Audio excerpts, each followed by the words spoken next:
2006 నాటి సంగతి. వైఎస్ఆర్ ముఖ్యమంత్రిగా ఉన్నారు. అప్పట్లో వైఎస్ క్యాబినెట్‌లో మంత్రిగా ఉన్న సీనియర్ కాంగ్రెస్ నాయకుడు ఎంఎస్ఆర్ అప్పటి టీఆర్ఎస్ అధినేత కరీంనగర్ ఎంపీ కేసీఆర్‌ని కాంగ్రెస్ దయాధర్మ బిచ్చంతో గెలిచావు నువ్వు, దమ్ముంటే సింగిల్‌గా పోటీ చేసి గెలువు అని సవాల్ చేశారు. మామూలుగా అయితే అప్పటికి ఎన్నికలు జరిగి 2 ఏళ్ళు అయింది కాబట్టి చూసి చూడనట్టు పోతారు అవతల వాళ్ళు అని అనుకుని ఉంటాడు ఆయన పెద్దాయన. కానీ కేసీఆర్ మొండిఘటం కాబట్టి అడ్వాంటేజ్ని 2 చేతులతో ఒడిసి పట్టుకోవటమే కాదు, కరీంనగర్లో ఉప ఎన్నికలో పోటీ చేసి 2.5 లక్షలకు పైగా మెజారిటీతో గెలవడాన్ని ఉమ్మడి ఆంధ్రప్రదేశ్ చూసింది. తెలంగాణ స్లోగన్తో ఎజెండాతో జరిగిన తొలి ఉప ఎన్నిక అదే.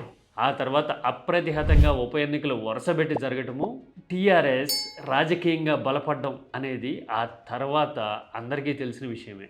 ఒకవేళ ఎంఎస్ఆర్ ఆ సవాల్ చేయకపోయి ఉంటే గనక, వెయిట్ అండ్ వాచ్ ధోరణిలోనే కేసీఆర్ ఉండుంటే గనక రాజకీయం ఎలా ఉండేదో తెలియదు. కానీ ఆ సవాల్ కేసీఆర్ రాజకీయ ఆలోచన ధోరణిని, ఉమ్మడి ఆంధ్రప్రదేశ్ రాజకీయాన్ని తిరగరాసేసింది.